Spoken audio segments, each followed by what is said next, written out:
De bal rolt weer in de voetbalcompetitie. Zaterdag werden de eerste poolwedstrijden voor de beker gespeeld.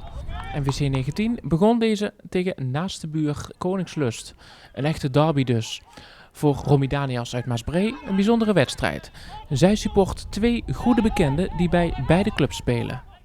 Over Marco Daniels, mijn broertje. En een beetje voor Bram Kessels, mijn vriendje. Ja. Hoe moeilijk is dat, testen tot nou midden in de tijd? Niet zo moeilijk. Nee, op zich mag ik niet doen. We wisten toch wel dat Maasbree ging winnen, dus dat is het niet zo erg. Ja. Van alle eerste teams uit Pelemaas wist Koningslust vorig seizoen te promoveren. De club komt dit seizoen uit in de 5e klasse. NVC promoveerde aan het einde van het seizoen net niet, waardoor de ploeg dit jaar uitkomt in de 4e klasse. Op papier is Maasbree dus de beste ploeg. En NVC begint ook sterk aan de wedstrijd en neemt het initiatief. De eerste grote kans van de wedstrijd is na 10 minuten voor Maasbree. NVC krijgt kleine kantjes, maar weet deze niet te verzilveren. Halverwege de eerste helft is het Koningslust dat na slordigheden van de Maasbreese defensie kan profiteren. Een schot van Bas Loormans gaat net naast het doel. NVC weer aan de bal. De ploeg heeft moeite om te scoren, net als in het afgelopen seizoen. Het was toen op de 2 degradanten na de minst scorende ploeg van de 4e klasse F. Hier komt de bal voor de voeten van Clemone, die niet onverdienstelijk uithaalt. Zijn tweede schot levert nog geen doelpunt op.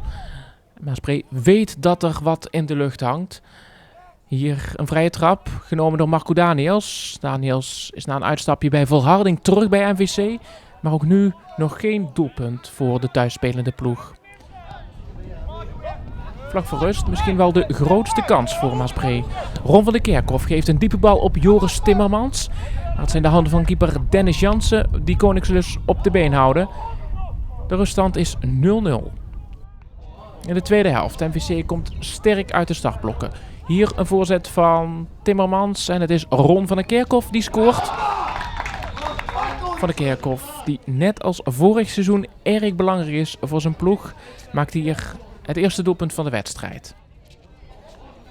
En dezelfde Ron van der Kerkhof kan vervolgens de stand op 2-0 zetten. Maar deze vrije trap belandt op de lat.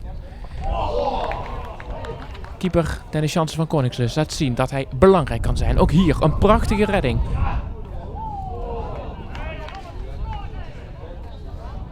Enkele minuten later kan hij niet voorkomen dat Joris Timmermans hier de 2-0 maakt. Doet Koningslust niets terug? Jawel. Na een gegeven strafschop is het aanvoerder Bram Kessels die de 2-1 kan scoren. En dat doet hij. 2-1.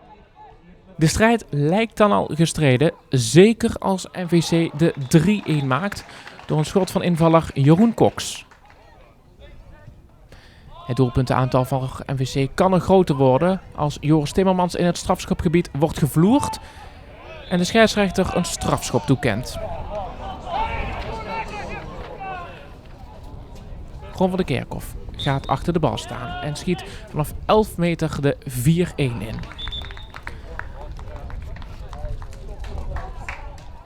Maasbree is dus een maatje te groot voor Koningslust, zeker in de tweede helft.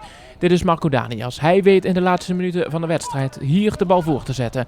En Ron van der Kerkhof kan scoren. Het is 5-1. En met een 5-1 overwinning maken de beide ploegen zich op voor de tweede wedstrijd voor de beker. NVC is goed gestart, al is coach-trainer Jowijnen niet tevreden over de eerste helft. We hebben ook weinig gecreëerd in de eerste helft. Wel tegen een opponent die minder is, maar gewoon te weinig gecreëerd. Wel veel balbezit, maar uiteindelijk dan te weinig scoringskansen uitgespeeld. En de tweede helft wel. Ik denk dat Maasbree de eerste helft onder de rust ook wel heeft, de trainer genoeg heeft te zeggen dat zo niet verder kon. Zo makkelijk. Onderschatting, ik denk het niet, maar wel te makkelijk.